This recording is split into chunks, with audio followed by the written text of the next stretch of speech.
गोस्वामी जी महाराज पूर्व प्रसंग में वंदना करते हुए श्री भरतलाल जी के श्री चरण की वंदना किए और कहा कि उनका नियम और व्रत वर्णन नहीं किया जा सकता। श्री राम जी के चरण कमल में उनका मन भंवरे के जैसे लुब्ध रहता है। कभी भी वह पास से हटना नहीं चाहता है।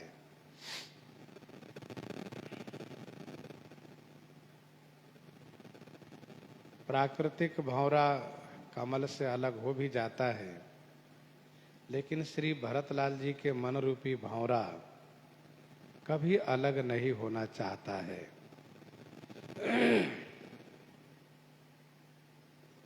इसके बाद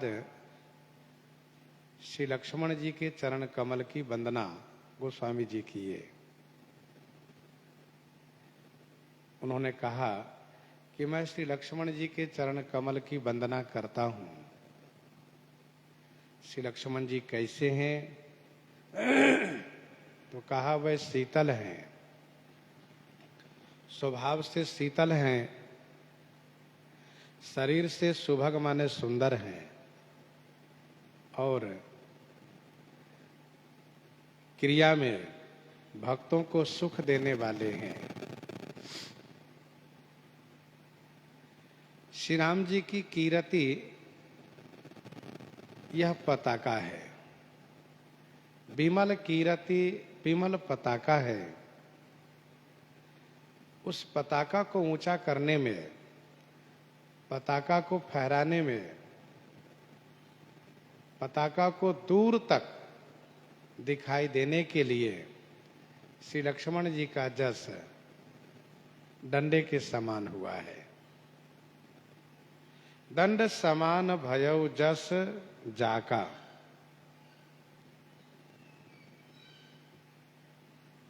डंडा जितना बड़ा हो,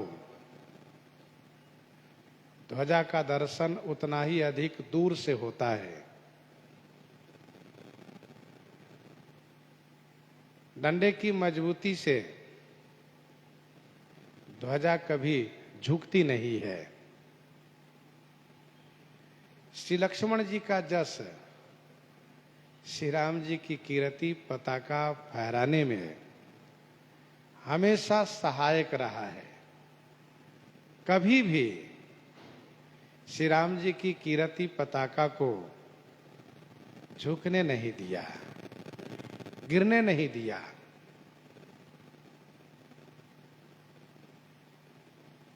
शेष सहस्र शीस जग कारण जो अवतरे भूमि भय तारन। शेष सहस्र शीस जग कारण जो अवतरे भूमि भय तारन। सहस्र शीश वाले शेष और जगत के कारण जो श्री लक्ष्मण जी हैं, तथा भूमि भय तारन जो अवतरे, भूमि के भय को टालने के लिए जिन्होंने अवतार लिया है। शेष सहस्र शीस जग कारण जो अवतरे भूमि भय तारन।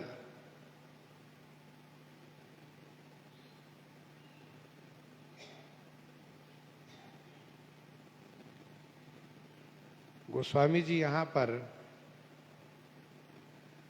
श्री शेष जी और जगत इन दोनों का कारण श्री लक्ष्मण जी को बता रहे हैं। और इनका अवतरण पृथ्वी के भय को दूर करने के लिए हुआ है। पृथ्वी का भय है क्या? कहा पृथ्वी का भय है असुरों का संवर्धन, असुरों की वृद्धि। गिरिसरि सिंधु भार नहीं मोहि, जस मोहि गरुए एक पर द्रोही। जस मोहि गरुए एक पर द्रोही।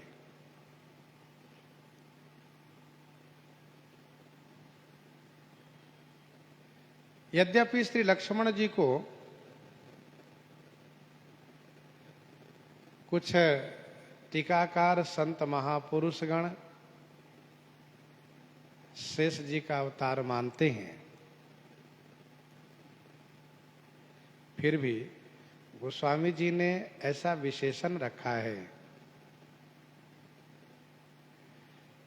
कि सभी के भाव का सम्मान हो जाता है। मानस जी की उस चौपाई को स्मरण में रखना चाहिए। मानस जी की उस चौपाई को स्मरण में रखना चाहिए। कलप भेद हरिचरित सुहाए, भांति अनेक मुनीसन गाये। कलप भेद से भगवान श्री राम जी का चरित्र सब सुंदर है और मुनियों ने अनेक प्रकार से गायन किए हैं।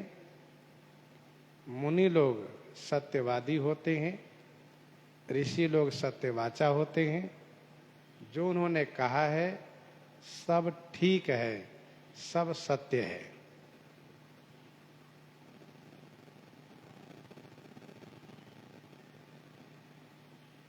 कल्प भेद से जिस कल्प में वैकुंठाधीश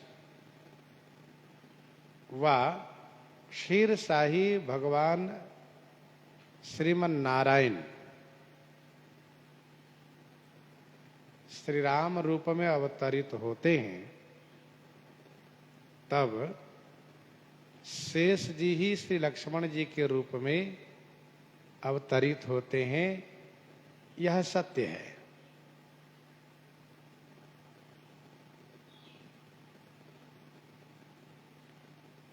परंतु जिस कल्प में त्रिपाद विभूति नायक साकेताधीश सर्वेश्वर अखिलेश्वर भगवान श्री रामचंद्र जी अवतार लेते हैं, तो उस कल्प में लक्ष्मण जी, श्री भरतलाल जी, श्री शत्रुघ्न जी, ये तीनों उनके साथ वहीं से आते हैं। जिस बात को भगवान श्री रामचंद्र जी ने श्री मनु जी के सामने यह कहा कि अनशन सहित देह धरिताता, करिहौ चरित भगत सुखदाता।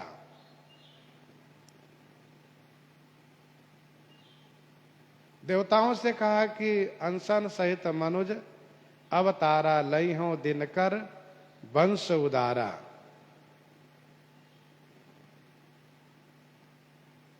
तो ये अंश श्री भरत, लक्ष्मण और श्री शत्रुघ्न है। श्री भरत, लक्ष्मण, श्री शत्रुघ्न है, जिनको साथ में लेकर आते हैं।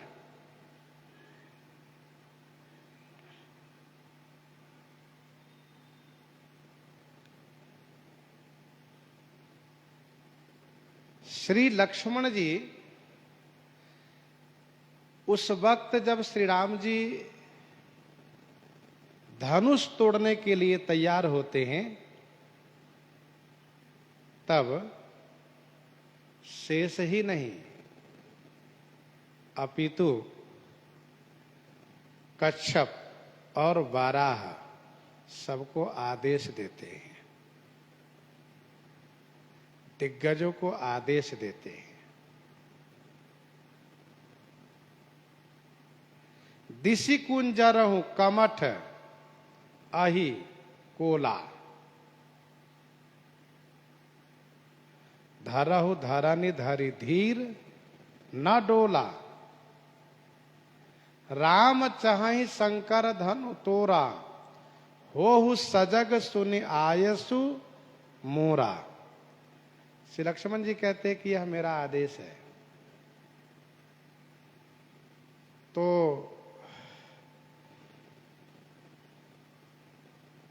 अंशी अंश को आदेश दें, यह तो शोभनीय है, लेकिन अंश अंशी को आदेश दें, यह शोभनीय नहीं है। भगवान कश्यप, भगवान बाराह, उनको आदेश देने वाले श्री लक्ष्मण जी इस कल्प में शेष जी के अवतार कैसे माने जाएंगे?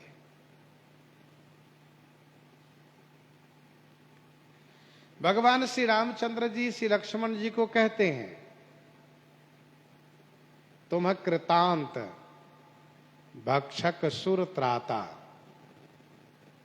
तुम कृतांत भक्षक सुर त्राता, तुम काल के भी भक्षण करने वाले हो, महाकाल हो। कह रघुवीर समुझ जी भ्राता, भैया तुम समझो, अपने आप को स्मरण करो, तुम कृतांत भक्षक सुर त्राता।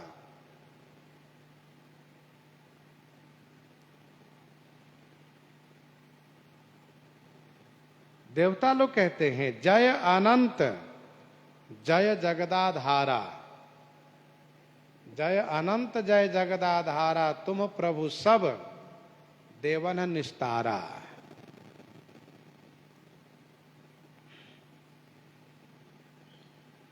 तथा श्री लक्ष्मण जी नित्य हैं, शाश्वत हैं। यह है श्रीमद् रामचरितमानस जी। श्रीमद् रामचरितमानस जी से यह ज्ञात होता है, यह ज्ञान होता है कि हम नित्य शाश्वत सनातन श्री सीताराम जी की उपासना करते हैं। भगवान लक्ष्मी नारायण जब श्री सीताराम जी के रूप में आते हैं तो चरित करने के बाद फिर उसी रूप में स्थित हो जाते हैं। फिर तो यह हुआ कि श्री सीताराम जी लीला काल में ही थे, न पहले थे न बाद में, यही तो हुआ।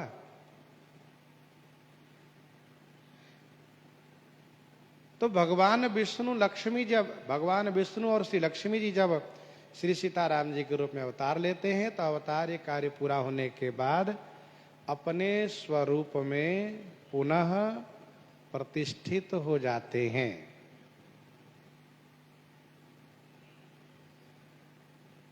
ये सत्य है। परंतु हम उन श्री सीताराम जी के उपासक हैं जो पहले भी श्री सीताराम जी के रूप में थे, लीला काल में श्री सीताराम जी के रूप में रहे हैं और बाद में भी श्री सीताराम जी के रूप में ही प्रतिष्ठित रहे हैं। मतलब थे, हैं व रहेंगे, तीनों काल की बात कही जाएगी। थे तभी तो राम बाम दिशि सीता सोई मनु जी के सामने प्रकट हुए। श्री अयोध्या मिथिला जी में लीला के लिए प्रकट हुए और फिर नित्य धाम में उसी रूप में विराजित हो गए।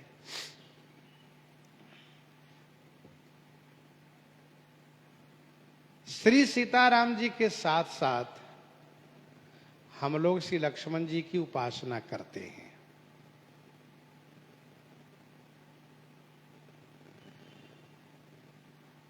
कुछ मंदिरों में हम केवल श्री सीताराम जी का दर्शन करते हैं,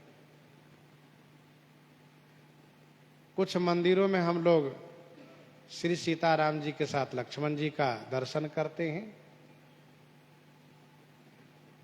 तो तीनों को हम लोग उपासना करते हैं। तो श्री लक्ष्मण जी सदैव साथ में रहते हैं, सनातन हैं, नित्य हैं, शाश्वत हैं। श्री लक्ष्मण जी की नित्यता मानस जी के उस प्रसंग में भी दर्शाती है जब श्री सती जी भगवान श्री रामचंद्र जी के ईश्वरत्व को दर्शन करती हैं। आप उस प्रसंग में दर्शन करें तो लक्ष्मण जी की नित्यता वहां दर्शन हो रही है। सोई रघुबर सोई लक्ष्मण सीता, देखी सती यति भई सभीता। सोई रघुबर सोई लक्ष्मण सीता, देखी सती यति भई सभीता। वही रघुबर, वही लक्ष्मण, वही श्री सीता।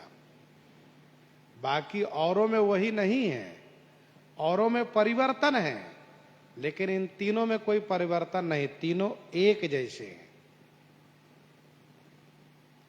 सोई रघुबर सोई लक्ष्मण सीता।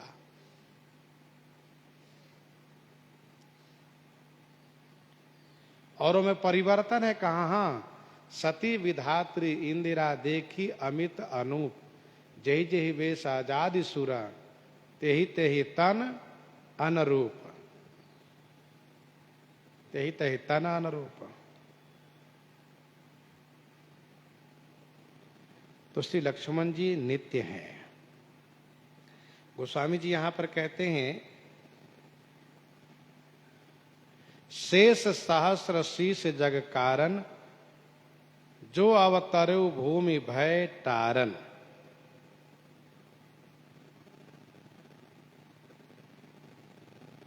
राम बाम दिश जानकी, लखन दाहिनी ओर, ध्यान सकल कल्याणमय सुर तरु तुलसी तोर। राम बाम दिशि जानकी, लखन दाहिनी ओर, यह प्रथम दोहा है दोहावली का।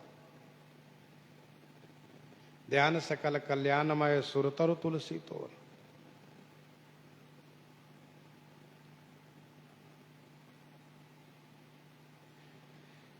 नारद पंचरात्र का एक श्लोक है,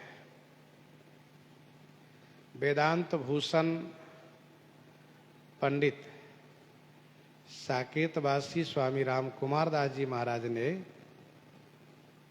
इस श्लोक को इस प्रसंग में प्रस्तुत किया है। उन्होंने यह कहा कि जब साकेताधीश भगवान श्री राघवेंद्र श्री राम भद्रजू आते हैं तब उनकी सेवा में वैकुंठेस्तु भरतः, वैकुंठेस्तु भरतः, क्षीराब्धिस्तु लक्ष्मणः, शत्रुघ्नस्तु स्वयं भूमा, राम सेवार्थमागतः।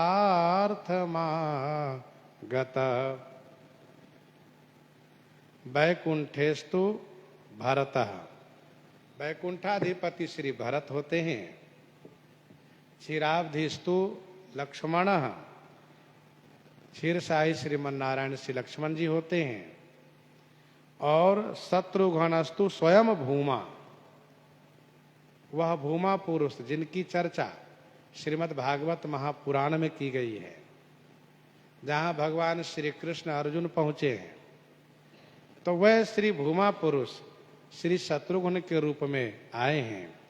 राम सेवार्थमागतः, इस प्रकार से वर्णन है। नारद पंचरात्र में। तो इस श्लोक से भी यह बात स्पष्ट हो जाती है कि शेष सहस्त्र शीश, 1000 सिर वाले शेष जी और जगत दोनों के जो कारण हैं, दोनों के जो अधिपति हैं, वही श्री लक्ष्मण जी पृथ्वी के भय को टालने के लिए यहां पर अवतार लिए हैं।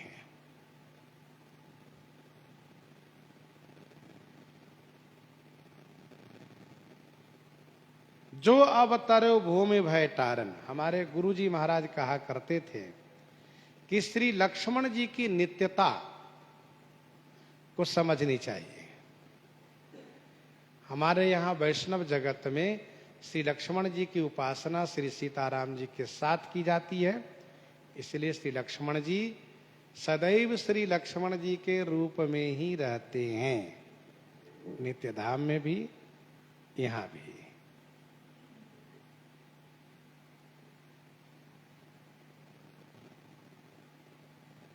गोस्वामी जी कहते हैं, सदा सो सानु कुल रहमो पर, कृपा सिंधु सौमित्री गुना कर। सदा सो सानु कुल रहमो पर, कृपा सिंधु सौमित्री गुना कर। सो मोह पर सदा सानुकूल रहा। सो माने वह श्री लक्ष्मण जी मेरे ऊपर, मुझ तुलसीदास पर, सदा माने हमेशा, सानुकूल रहा माने अनुकूल बने रहे। सदा सो सानुकूल रह मोह पर, कृपा सिंधु सौमित्र गुनाकर।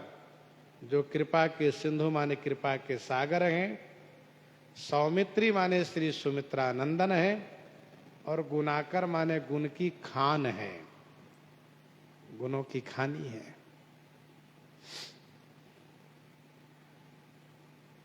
गोस्वामी जी महाराज अपने ऊपर श्री लक्ष्मण जी की हमेशा सानुकूलता चाहते हैं, और ध्यान रहे हम लोगों को भी उनकी सानुकूलता चाहिए, क्योंकि श्री लक्ष्मण जी की सानुकूलता से श्री राम जी की कृपा प्राप्त होती है, श्री राम जी के दर्शन होते हैं।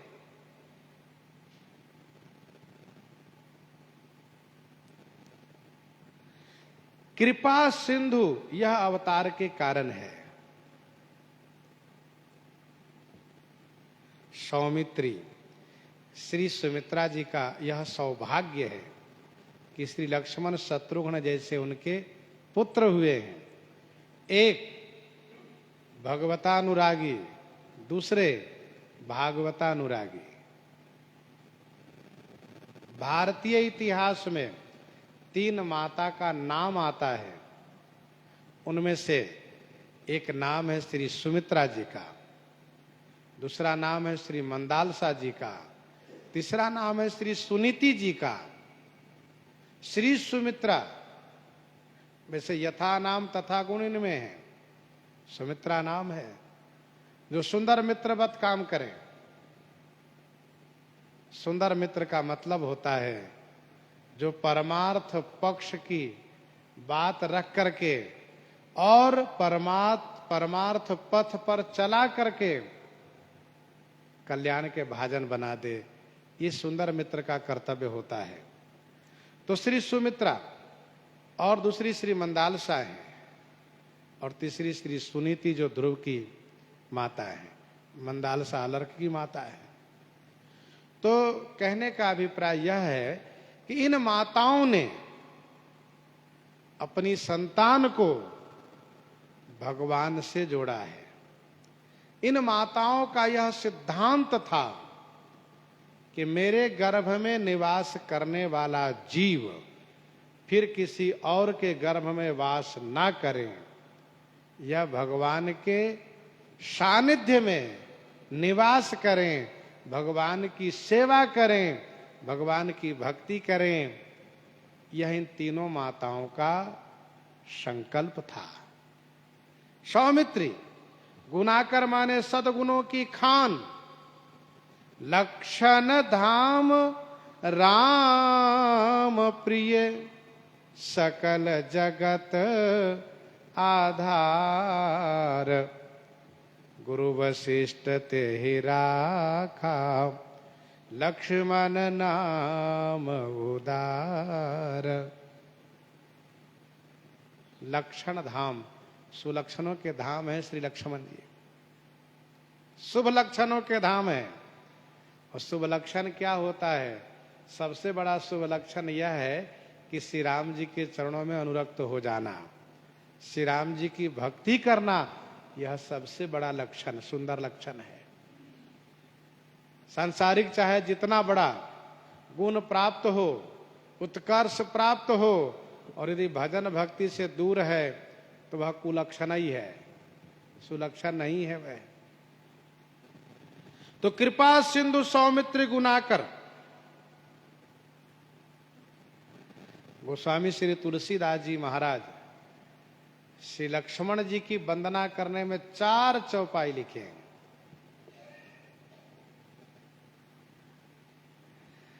अच्छा, जो जिनसे ज्यादा प्रभावित होता है प्रसंग पा करके, वह उनकी प्रशंसा ज्यादा करता ही है, यह स्वाभाविक नियम है। तो श्री गोस्वामी तुलसीदास जी श्री लक्ष्मण जी से कुछ ज्यादा प्रभावित हैं। गोस्वामी जी से किसी ने पूछा, महाराज आपने श्री भरतलाल जी के लिए 2 चौपाई लिखा, श्री शत्रुघ्न जी के लिए तो 1 ही चौपाई लिखा, और श्री लक्ष्मण जी के लिए 4 चौपाई लिखा, ऐसा क्यों? गोस्वामी जी ने कहा, संत जी, श्री लक्ष्मण जी श्री राम जी के मुंह लगुआ हैं, मुंह लगुआ हैं। श्री भरतलाल जी बड़े संकोची स्वभाव के, बोल नहीं पाते हैं, बोल ही नहीं पाते हैं। अब जहां श्री भरतलाल जी नहीं बोल पाते, वहां श्री शत्रुघ्न जी तो कोसों दूर रहते हैं, वे तो बिल्कुल बोलने में पीछे रहते। जब भैया भरत बोलेंगे ठीक है, अपने कुछ नहीं बोलना है, बिल्कुल नहीं बोलना है। आप अयोध्या कांड के प्रसंग में देखिए, श्री शत्रुघ्न जी कहीं कुछ बोलते हो? बिल्कुल नहीं, भैया सब जो करेंगे अच्छा करेंगे, अपने को नहीं बोलना है। ठीक है, हाँ ठीक है, जो हो रहा है सब ठीक है। तो श्री शत्रुघ्न जी बोलेंगे, लेकिन लक्ष्मण जी बिना बोले रह नहीं सकते, उनको जरा भी विपरीत दिखाई देगा तुरंत बोल पड़ते हैं, और सरकार से बोल पड़ते हैं। यह कहते हुए, कहां लगी सही है, रहिए मन मारे। अब आप ही बताइए कहां तक सहें, कहां तक मन मारे रहें। आप मेरे साथ हैं, धनुष हमारे हाथ हैं, और फिर भी हम सहते रहें।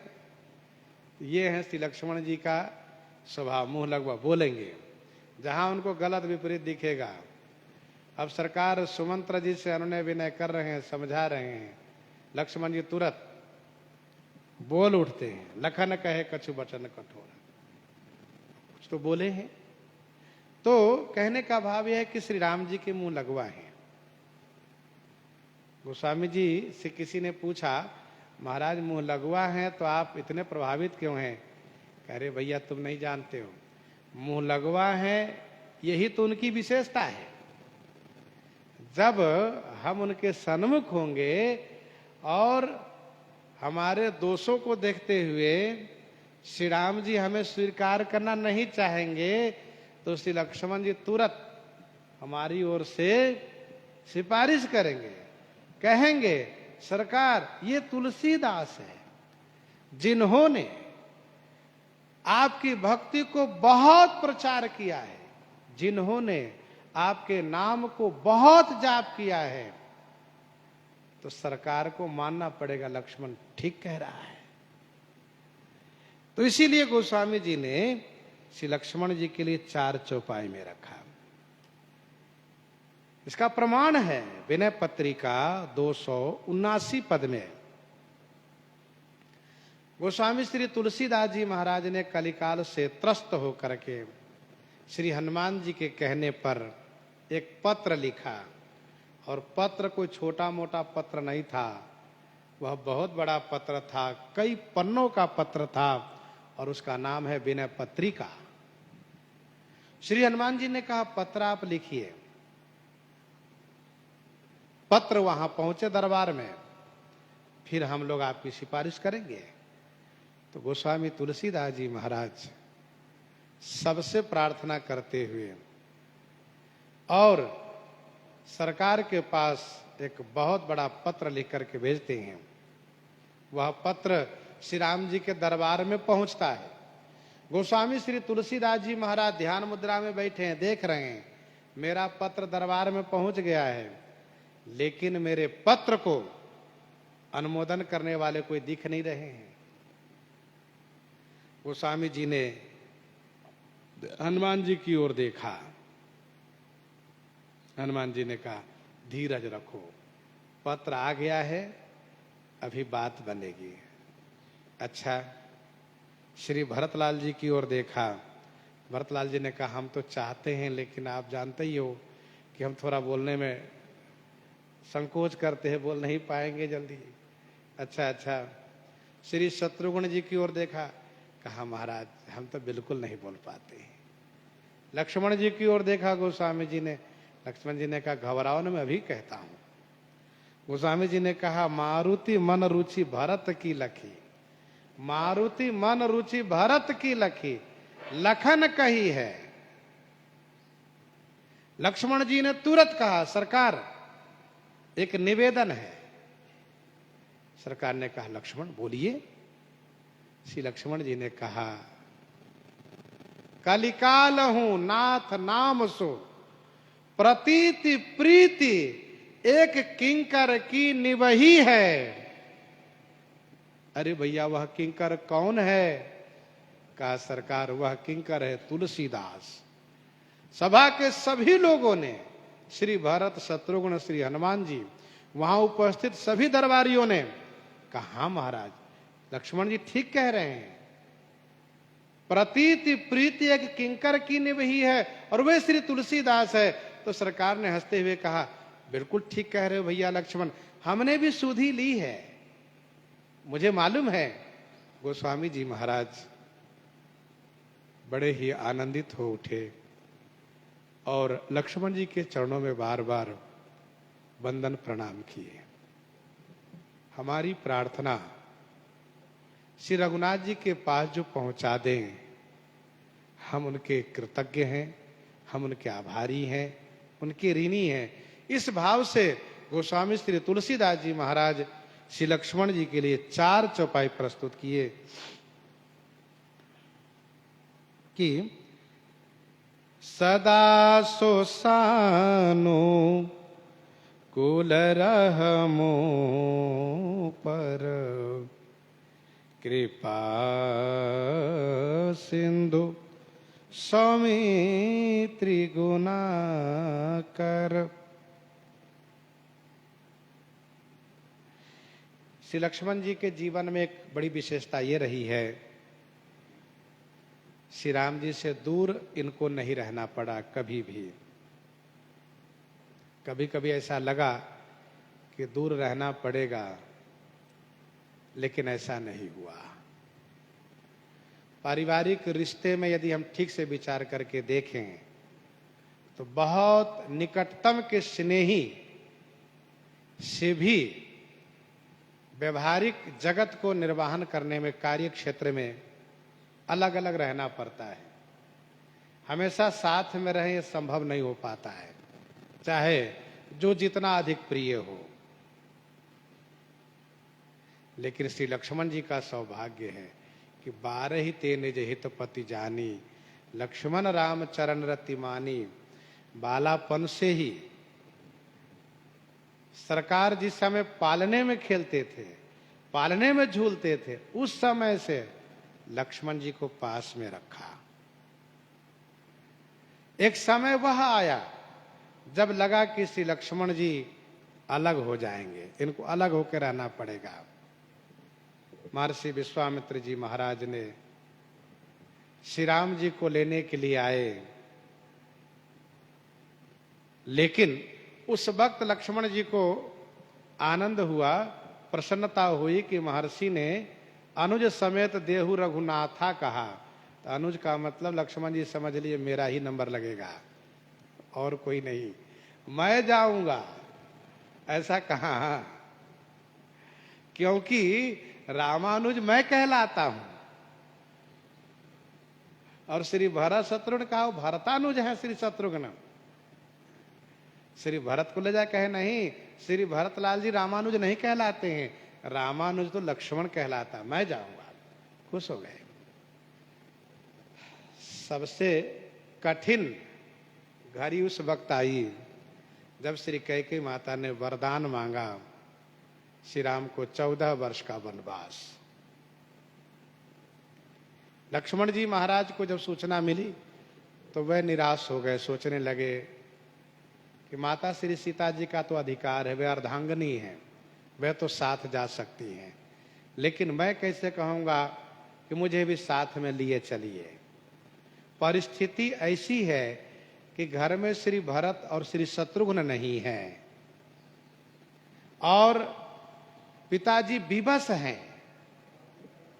कोई ऐसा नहीं कि पिताजी खुशी के साथ श्री राम जी को वन भेज रहे हैं, वे तो श्री राम जी को वन जाने से विलख रहे हैं, दुखी हैं।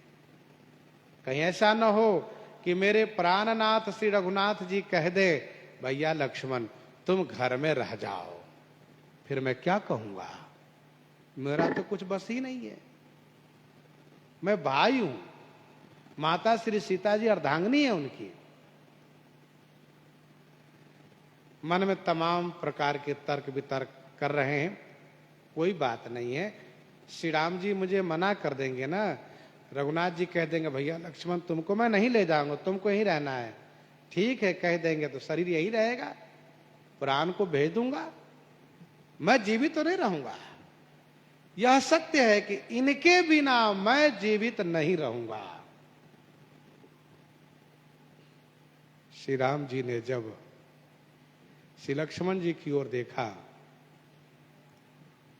लक्ष्मण तो बिल्कुल उस रूप में तैयार है जैसे कोई वीर म्यान से तलवार को बाहर निकाल करके रखा हो, वैसे ही इन्होंने अपने शरीर रूपी म्यान से प्राण रूपी तलवार को बाहर कर दिया है। राम बिलो के बंधु कर जोरे, देह गेह सब सन तृण तोरे, इन्होंने तो सबसे ममत्व तोड़ दिया है। मैं कैसे कहूं घर में रह जाओ। फिर भी श्री राम जी नीति धर्म के पालक हैं, इसलिए बड़ी शांति से, बड़ी मधुरता से और बड़े प्रिय वचन से श्री लक्ष्मण जी को समझाने का प्रयास करते हैं।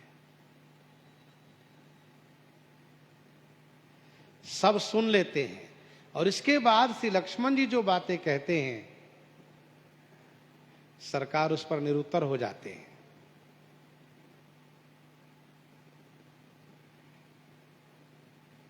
और सरकार को कहना पड़ता है भैया लक्ष्मण माता सुमित्रा जी से आज्ञा लेकर आओ और मेरे साथ चलो। अब आप जरा सोचिए उस समय श्री लक्ष्मण जी को कितनी खुशी हुई है, कितना आनंद आया है। श्री लक्ष्मण जी फिर साथ हो लिए। तो कभी कभी ऐसा समय आया कि लगा कि लक्ष्मण जी को दूर रहना पड़ेगा, लेकिन श्री लक्ष्मण जी दूर नहीं रहे हैं, हमेशा साथ में। भगवान श्री राम जी के सभी प्रियजन, अत्यधिक प्रियजन, सबको वियोग सहना पड़ा है, लेकिन श्री लक्ष्मण जी को सरकार का वियोग कभी नहीं सहना पड़ा है।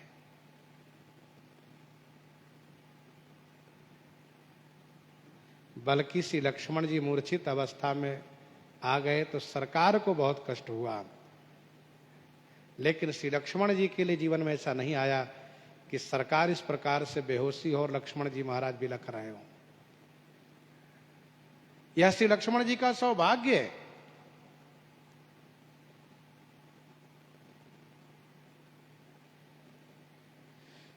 कि उन्होंने श्री राम जी का वियोग कभी नहीं सहा। लीला कार्य पूरा होने पर ऐसी व्यवस्था बनी है कि लक्ष्मण जी पहले चलेंगे, माता श्री सीता जी पहले चली गई, तब भी श्री राम जी रह लिए, और भी प्रिय जन गए तब भी रह लिए। लेकिन जब श्री लक्ष्मण जी प्रस्थान कर गए तो सरकार आनन फानन में पूरी तैयारी करके तुरंत चलने की तैयारी कर दी। कहा नहीं, मैं श्री लक्ष्मण जी के बिना नहीं रहूंगा। यह सौभाग्य श्री लक्ष्मण जी का है। गोस्वामी जी कहते हैं, सदा सुसानुकूल रहा मोह पर कृपा सिंधु सौमित्र गुनाकर। ऐसे श्री लक्ष्मण जी जो सदैव श्री रघुनाथ जी के साथ में रहे हैं, रहेंगे। वहां भी थे, यहां भी रहे हैं, आगे भी हैं, हमेशा रहे हैं, तो हमेशा रहते हैं साथ में। तो उनकी जब सानुकूलता होगी, जो स्वामी के बहुत करीबी हैं, बहुत प्रिय हैं, वे जब सानुकूल रहेंगे तो अपने में कोई गलती भी, कोई दोष भी होगा तो उसके लिए सिफारिश करा करके और स्वामी जी के नाराजगी को दूर करके स्वामी को प्रसन्न कर देंगे। गोस्वामी जी ने कहा, कृपा सिंधु सौमित्र गुनाकर। आगे कहते हैं, रिपुसुदन पद कमल नमामि। रिपुसुदन पद कमल नमामि। सुर सुशील भरत अनुगामी। सुर सुशील भरत अनुगामी। मैं रिपुसूदन, रिपुसूदन माने शत्रुओं को नाश करने वाले, शत्रुसूदन शत्रुघ्न के पद कमल में नमामि माने नमस्कार करता हूं। जो सूर माने सूरवीर हैं, सुशील माने बड़े शीलवान हैं, और श्री भरत के अनुगामी है। श्री भरतलाल जी के अनुगामी हैं, उनके साथ, उनके पीछे चलने वाले हैं। रिपुसूदन पद कमल नमामि। सूर सुशील भरत अनुगामी।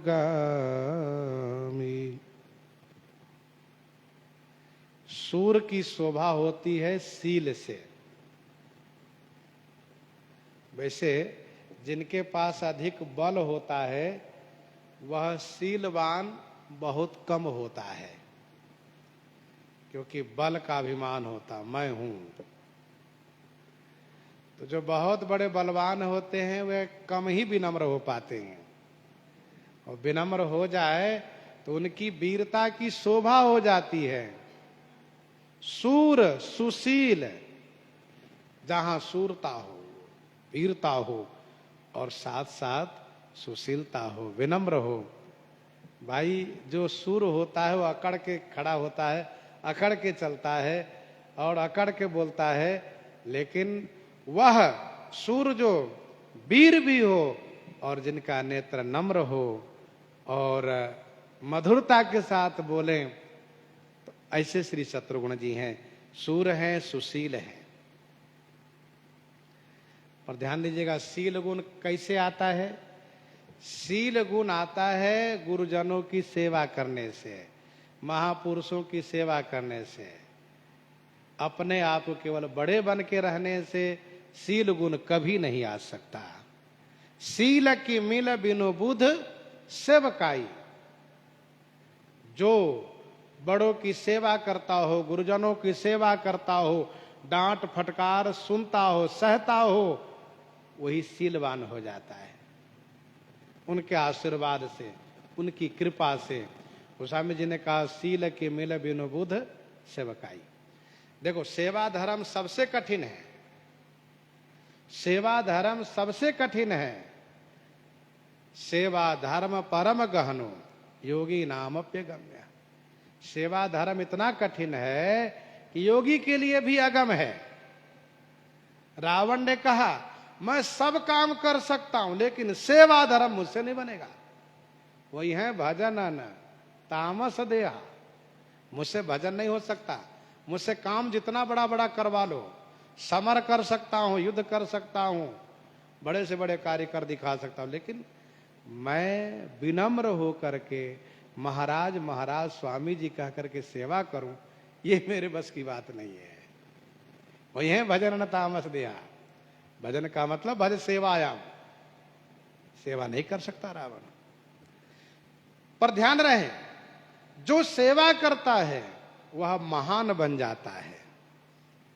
सहस्राबाहु ने श्री दत्तात्रेय जी की सेवा की है, बहुत बड़ा लाभ प्राप्त किया, सब कुछ मिला उसको। तो सेवा से शील मिलता है। श्री शत्रुघ्न जी भरत अनुगामी हैं। श्री भरतलाल जी जैसे महान भागवत की संत की सेवा करते हैं, इसलिए श्री शत्रुघ्न जी सुशील हैं, सूर हैं, सुशील हैं, क्योंकि भरत अनुगामी है। श्री भरतलाल जी की सेवा करते हैं। हम लोग भी सेवा करते हैं, लेकिन हम चाहते हैं कि हमारे मन के अनुकूल हो तो सेवा करें। क्या बात है भी सेवा नहीं कर रहे हो आजकल, क्या करें, हमारे मन का होता नहीं तो क्या सेवा करें। मानते नहीं, गुरु जी बात ही नहीं मानते थे, क्या सेवा करें, स्वामी जी बात ही नहीं मानते। तो ये सेवा धर्म नहीं कहता। आपकी बात माने तब सेवा करो, ये सेवा धर्म नहीं कहलाता है। सेवा धर्म का मतलब ये है कि स्वामी जी दिन को रात कहे तो तुरंत कह दो हाँ जी स्वामी जी, रात को दिन कहे हाँ जी स्वामी जी। अरे तुमने, मैंने कहा तुमने जी कह दिया, स्वामी जी आप कह रहे हैं ठीक है। अकबर ने एक बार बैगन की बड़ी प्रशंसा किया, बहुत प्रशंसा किया बैगन की। कहा बैगन के चटनी बहुत अच्छी लगती है, चोखा उसका। कहा साहब ये जो है इसको खुदा ने इसलिए टोपी पहना दिया है, ये बहुत सुंदर है बैगन।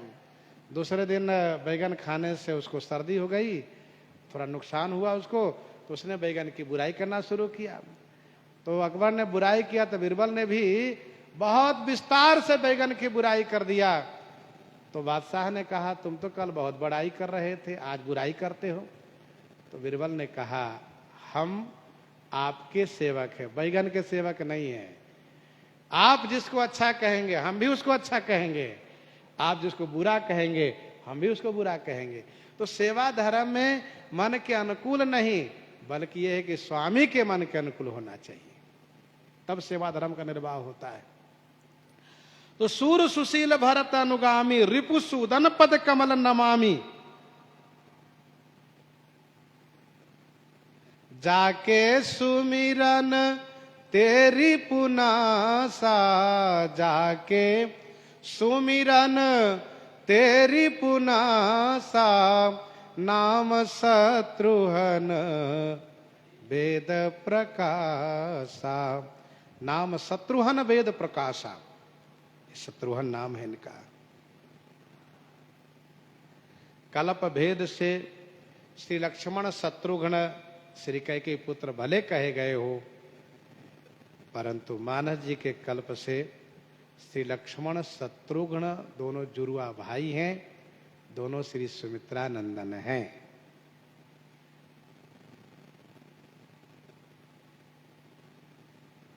श्री शत्रुघ्न श्री भरतानुगामी है। भरत शत्रुघ्न दोनों भाई प्रभु सेवक जैसी प्रीति बढ़ाई। और श्री लक्ष्मण श्री श्री रामचरण अनुरागी हैं।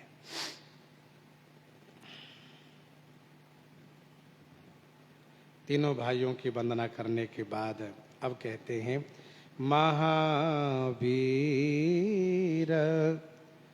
बिनबऊ हनुमाना, राम जासो जस आप बखाना। महावीर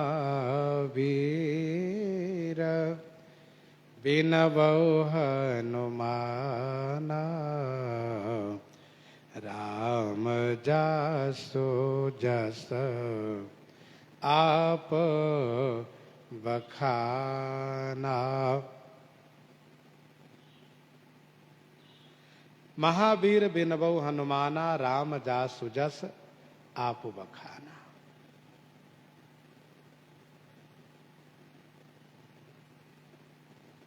महावीर श्री हनुमान जी को मैं बिनबऊ माने विनती करता हूं। महावीर हनुमान जी को मैं विनती करता हूं। जासु जस, जिन श्री हनुमान जी के जस को भगवान श्री राम जी ने आप स्वयं बखान किए हैं। राम जासु जस आप बखाना।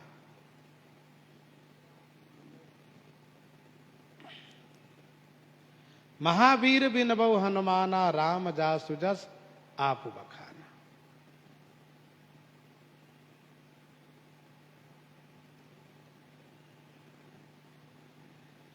गोस्वामी श्री तुलसीदास जी महाराज श्री हनुमान जी को महावीर कह करके प्रणाम कर रहे हैं।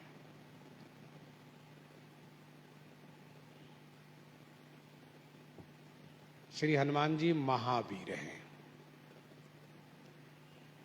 इनसे बड़ा वीर कोई हो नहीं सकता है।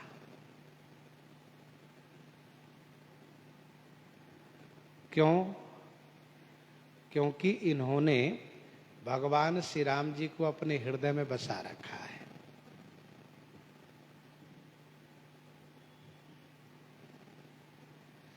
श्री राम जी वीर शिरोमणि है।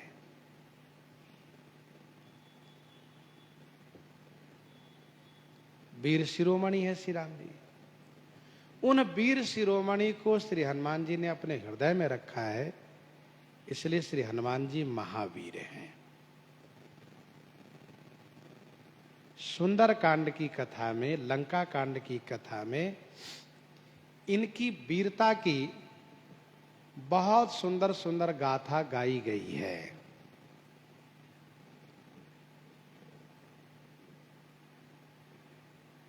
इनकी वीरता जन्म काल से ही प्रसिद्ध हो गई। श्री हनुमान जी का जन्म हुआ, माता श्री अंजना जी कंदमूल फल लेने के लिए गई और इन्होंने भगवान सूर्य को प्रातः काल उदित देखा तो इन्होंने माना कि यह तो सबसे बढ़िया सुंदर लाल रंग के फल है। श्री हनुमान जी का मन सूर्य को फल समझ करके खाने के लिए ललायित हो उठा। इतना बड़ा, इतना सुंदर फल है, छलांग लगा दिए। पवन देव बड़े प्रसन्न हो गए, वाह बेटा, ऐसा पुरुषार्थ पौरुष किसमें होगा। जन्म लेते ही सूर्य की ओर छलांग लगा दिया। अच्छा, लगता है सूर्य ही पास में ही तो है। प्रातः काल कोई भी देखता है तो उसको लगता है कोई दूर थोड़ा ना, पास में तो है। ये बिल्कुल सामने सूर्य भगवान है। हनुमान जी को लगा वो सामने वाले पेड़ पर वो फल लगा हुआ है, छलांग लगा दिए। तो पवन देवता उनके पास मधुर मधुर हवा करने लगे, बेटे को गर्मी न लगे। बहुत तेजी से हनुमान जी चल दिए। पहुंच गए सूर्य के पास। उसी दिन सूर्य ग्रहण का भी दिन था। राहु का भी योग था। उसने आया, देखा, अरे यार दूसरा राहु पहले से खड़ा है। उसने देवराज इंद्र को कहा, ये दूसरा राहु कौन सा पैदा हो गया है। इंद्र को बड़ा आश्चर्य हुआ, वे भी आए। तो हनुमान जी को लगा कि तो बड़ा बढ़िया बढ़िया फल है। एक लाल फल है, एक सफेद फल है, एक काला फल है। राहु काला फल है, इंद्र सफेद फल है, सूर्य लाल फल है। ये तो बहुत बढ़िया बात हो गई।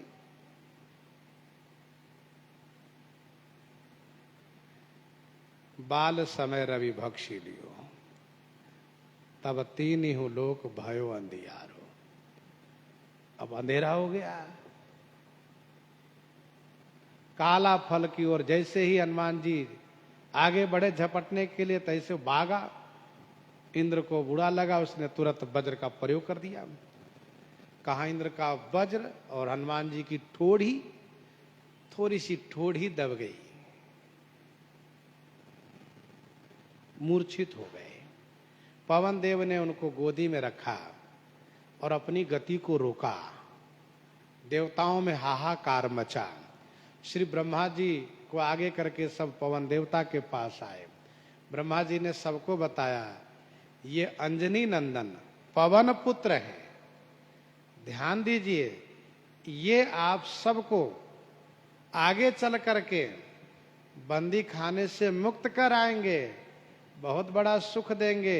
इसलिए आप सब निसंकोच होकर के उदारता पूर्वक आशीर्वाद दीजिए। सबने आशीर्वाद दिया। फिर इंद्र ने कहा, इसकी हनु ने मेरे वज्र के मान को भंग किया है, इसलिए इसका नाम आज से हनुमान होगा। हनुमान नाम विख्यात हुआ। और फिर कहा, हमारे वज्र से ये बिल्कुल अवध्य रहेंगे। जब इस अवस्था में मेरे वज्र ने कुछ नहीं किया, तो आगे क्या करेगा मेरा वज्र इनको? कुछ नहीं। सब देवताओं ने अपने अपने अस्त्र शस्त्र से इनको आशीर्वाद दिया कि मुक्त रहेंगे, अवध्य होंगे। सूर्य भगवान को भी हनुमान जी ने मुक्त किया। उन्होंने कहा कि बड़ा होगा तो मैं इनको पढ़ाऊंगा।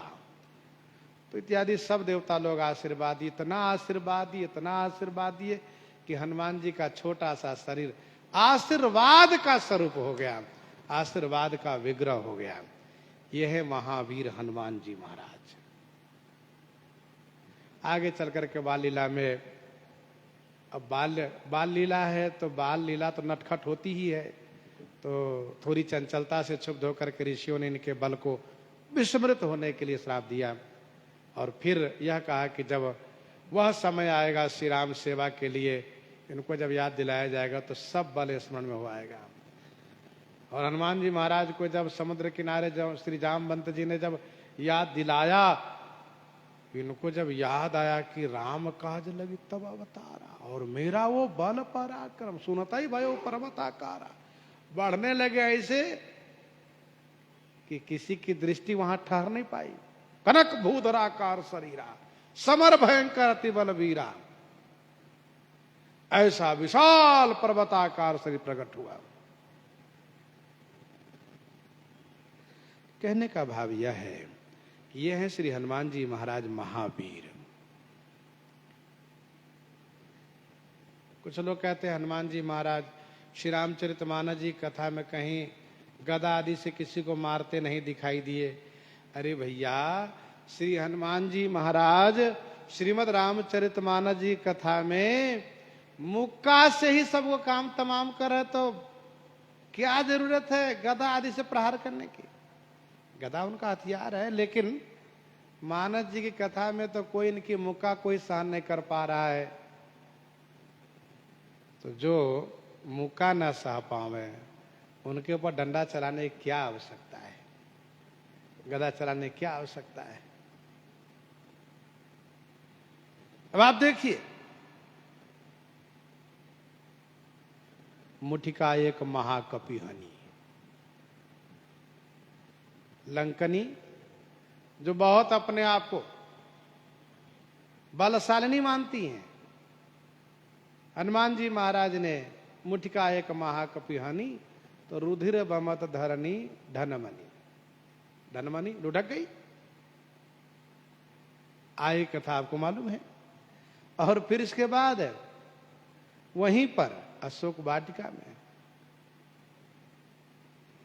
मेघनाद आया, जो बहुत बड़ा बलवान अपने आप को मानता है और है भी। बारिदनाद जेठ सुतासु भटमा प्रथम लेके जग जासु।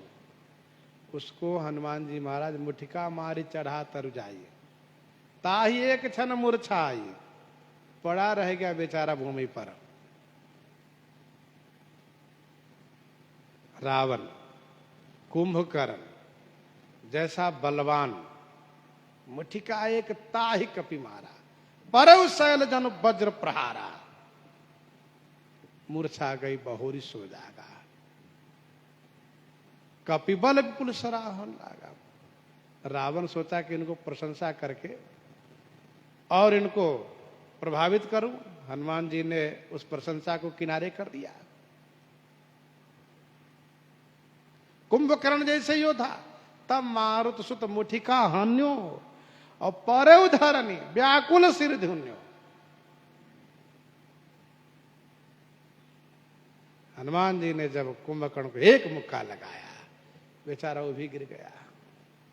जिस कुंभकर्ण को बानर लोग बड़े बड़े पर्वतों से मारते थे, तो उसको ऐसा लगता था कि ये बच्चे लोग मानो मदार के फल से मुझे कोई मार रहा है। लेकिन हनुमान जी ने जब एक मुक्का लगाया, बेचारा गिर गया धरनी भूमि पर। तो रावण जैसे बलवान, कुंभकर्ण जैसे बलवान, मेघनाद जैसे बलवान, एक मुक्का से दूसरे मुक्का के लायक भी नहीं बचा। फिर ऐसे श्री हनुमान जी महावीर हैं। तो महावीर बिनबऊ हनुमाना।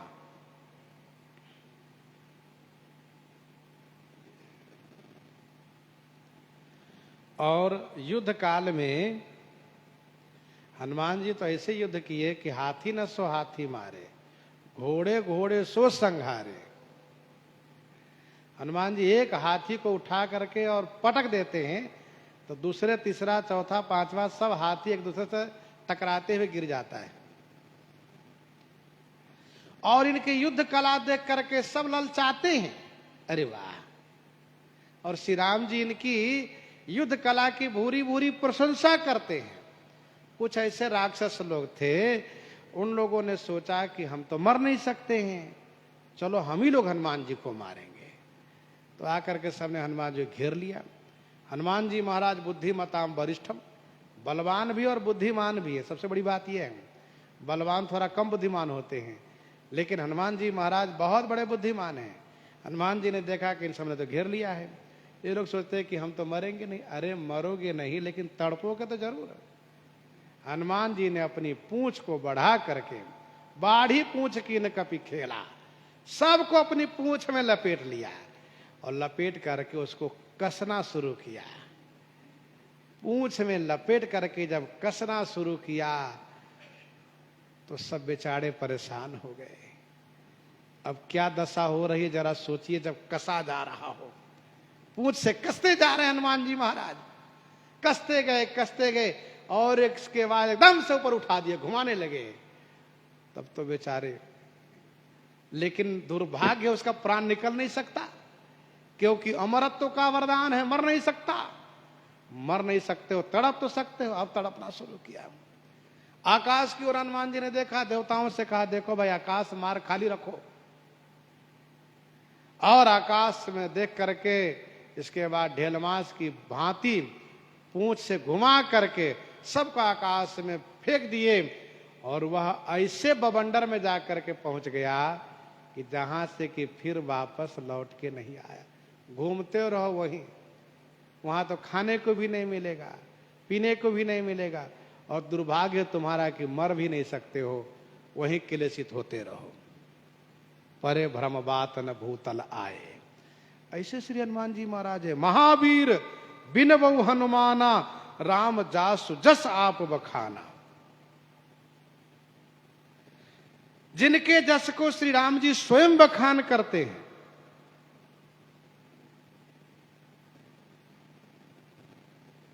श्रीमद् वाल्मीकि रामायण में उत्तरकांड में 35 सर्ग में वर्णन है।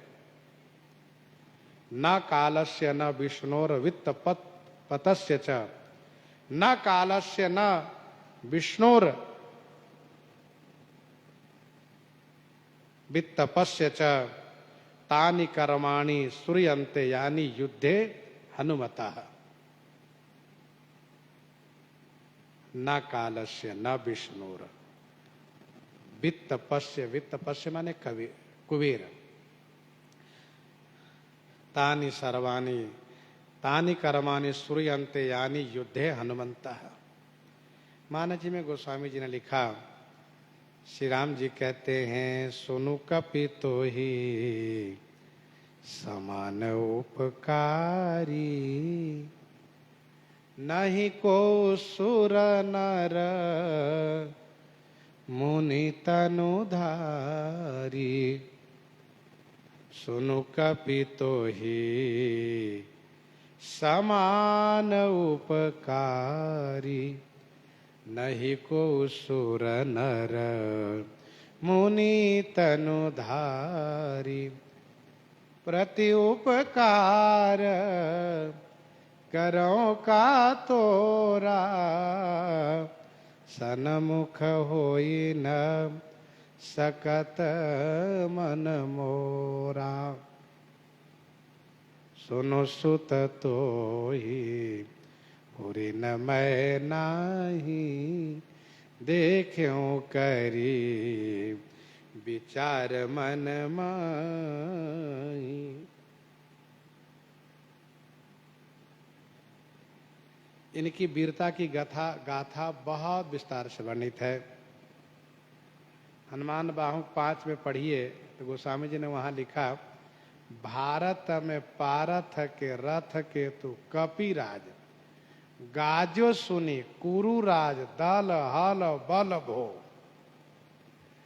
महाभारत के युद्ध के प्रारंभ में सब लोग शंख बजाना शुरू किए। ये उनका शंख बज रहा है, ये उनका शंख बज रहा है। दोनों तरफ से सैनिक लड़ने को तैयार हैं। उसी समय में श्री हनुमान जी महाराज भगवान श्री कृष्ण चंद्र जी के सखा पार्थ अर्जुन के रथ के ध्वजा में बैठे हुए, और जैसे उन्होंने थोड़ी सी गर्जना की तो कौरव समाज में खलबली मच गई। अरे भैया ये आवाज कहां से आई? तो भीष्म पितामह, आचार्य द्रोण, ये सब कहने लगे, ये कोई और नहीं, ये मारुति आ गए हैं, ये अंजनी नंदन पवन पुत्र श्री राम भक्त हनुमान जी आ गए हैं। जहां हनुमान जी आ गए समझ लो कि यहां पर अब किसी की खैर नहीं है। ये कोई और नहीं, साक्षात हनुमान जी हम। तो गाजो सुने कुरु राज दल हल बल हो, खलबली मच गई। सब सोचने लग गई है क्या। वही कविता बली लंका कांड 45 में गोस्वामी जी ने लिखा है, कौन के तेज बल सिम भट भीम से भीमता निरखी कर नयन ढांके। श्री हनुमान जी महाराज कदली वन में निवास करते हैं। भीम एक बार नलनी वन की ओर प्रस्थान किया सहस्त्रदल कमल फूल लाने के लिए। सहस्त्रदल कमल फूल लाने के लिए इसलिए भीम प्रस्थान किया क्योंकि पवन देव ने 1000 पंखुड़ी वाला कमल फूल जब श्री द्रौपदी जी को दिया तो इन्होंने भीम से कहा कि इसके जोड़ा आप लगाइए। तो भीम ने कहा मैं जरूर लगाऊंगा। तो नलनी वन की ओर प्रस्थान किया। नलनी वन माने कमल वन, बीच में है कदली वन, केले का वन। उसी कदली वन में हनुमान जी रहते हैं। भीम बड़ा बलवान है, गरजते हुए, दहाड़ते हुए, ललकारते हुए जा रहे हैं। हनुमान जी महाराज बूढ़े वानर के वेश में अपनी पूंछ रास्ते में फैला करके और बगल में एक शिलाखंड पर लेटे हुए जम्हाई ले रहे हैं। और थोड़ी थोड़ी देर के बाद थोड़ा सा पूंछ पटक देते हैं तो पूरे वन में हलचल मच जाता है। तो भीम सोचते कौन है इस वन में इतना बड़ा बलवान जो खलबली मचा रखा है। इसी बीच वे पहुंच गए वहां तक, लेकिन अभी उनको ये पता नहीं कि इन्हीं की पूंछ है ये। भीम ने कहा, बानर अपनी पूंछ समेट लो, मुझे आगे जाना है।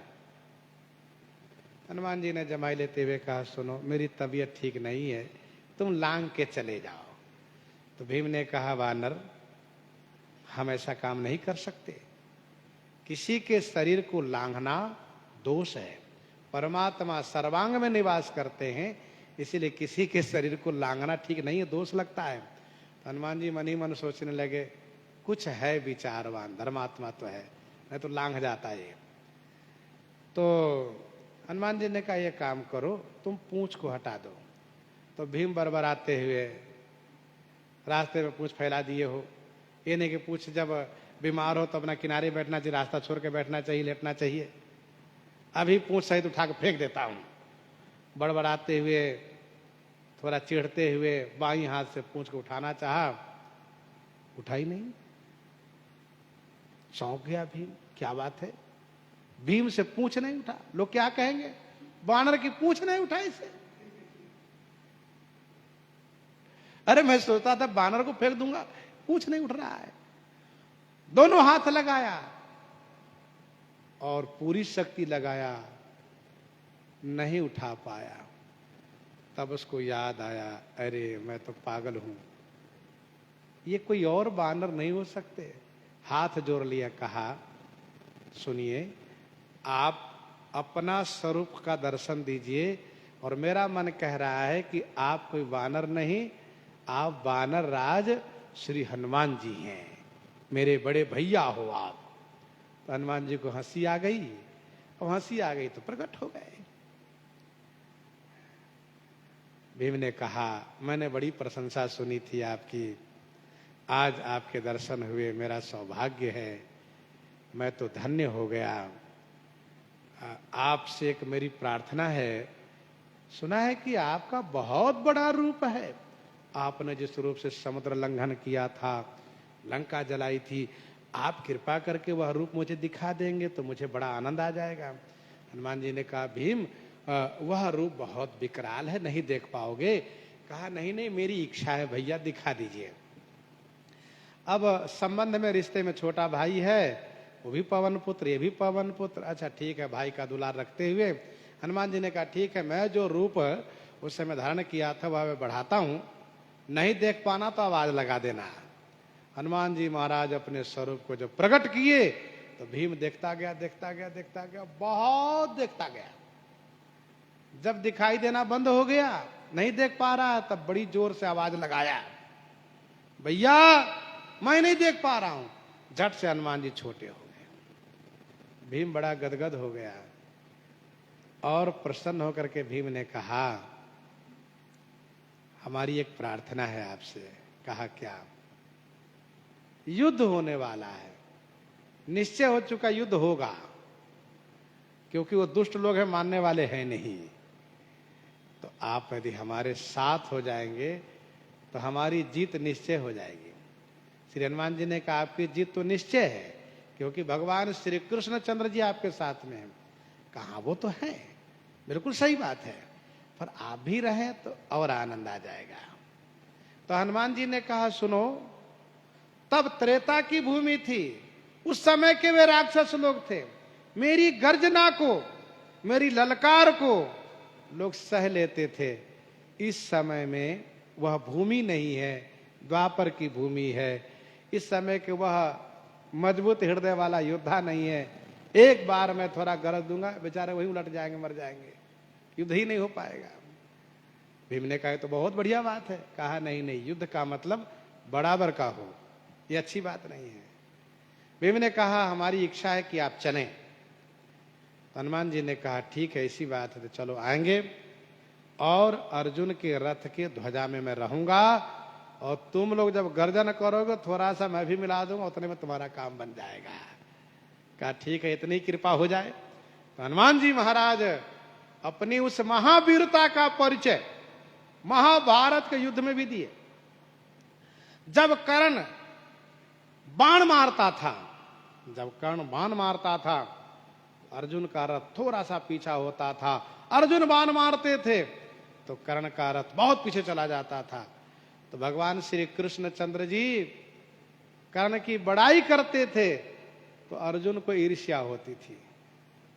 अच्छा, अपने लोगों को ईर्ष्या होती है जब दूसरों की बड़ाई करो तो उनको बड़ी ईर्ष्या होती थी कि बताओ, उनकी बड़ाई करते हैं और हमारे बाण से उनका रथ इतना दूर चला जाता है, तब भी मेरी बड़ाई नहीं करते हैं, उनकी बड़ी बड़ाई करते हैं।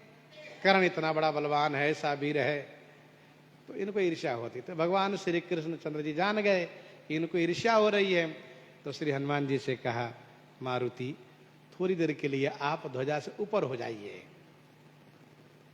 अगले पल तक के लिए, जब तक मैं ना कहूं तब तक ऊपर रहिए आप। कहा ठीक है। जैसे हनुमान जी महाराज ध्वजा के रथ की ध्वजा से ऊपर हुए, और अब की बार जब कर्ण ने बाण मारा है, अर्जुन का रथ रुक ही नहीं रहा है, पीछे उड़ता चला जा रहा, खिसकता चला जा रहा है। अर्जुन का होश उड़ गया, ये क्या हो रहा है प्रभु, क्या हो रहा, रोकिए। तो भगवान श्री कृष्ण चंद्र जी ने कहा, पार्थ और अभिमान करो तुम, अरे जरा सोचो, तुम्हारे रथ पर मैं बैठा हूं और महावीर मारुति बैठे हैं, तब तुम्हारे रथ को कर्ण पीछे खिसका देता है, और उसके रथ पर कौन बैठा है, खुद वह है, उसका सारथी है। तुम सोचते हो कि मैं ही बलवान हूं, ऐसा नहीं, सच्चाई है। युद्ध में सच्चाई को स्वीकार करना पड़ता है, वह बलवान है, मानना चाहिए। अर्जुन तुरंत चरण पकड़ लिए। सरकार भगवान श्री कृष्ण चंद्र जी ने हनुमान जी को इशारा किया, तुरंत ध्वजा पर जैसे बैठे वैसे रथ तुरंत रुका, और फिर आगे रथ को हाँकते हुए भगवान श्री कृष्ण चंद्र जी रथ को ले आए आगे कर्ण के सामने। तो कहने का अभिप्राय यह है कि श्री हनुमान जी महावीर हैं। महावीर बिन बहु हनुमाना, राम जासु जस आप बखाना। भगवान श्री रामचंद्र जी जिनके जस का बखान स्वयं करते हैं। प्रणबौ पवन कुमार,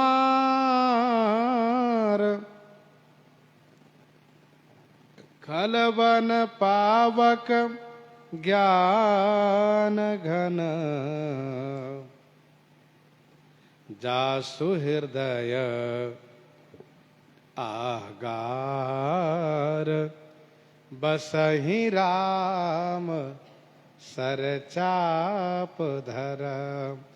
बसहि राम सरचाप धर। स्वामी जी वंदना कर रहे हैं। प्रसंग को हम आप यहीं पर हृदयांगम करते हैं। आइए श्रवण करते हैं श्री भक्तमाल जी से।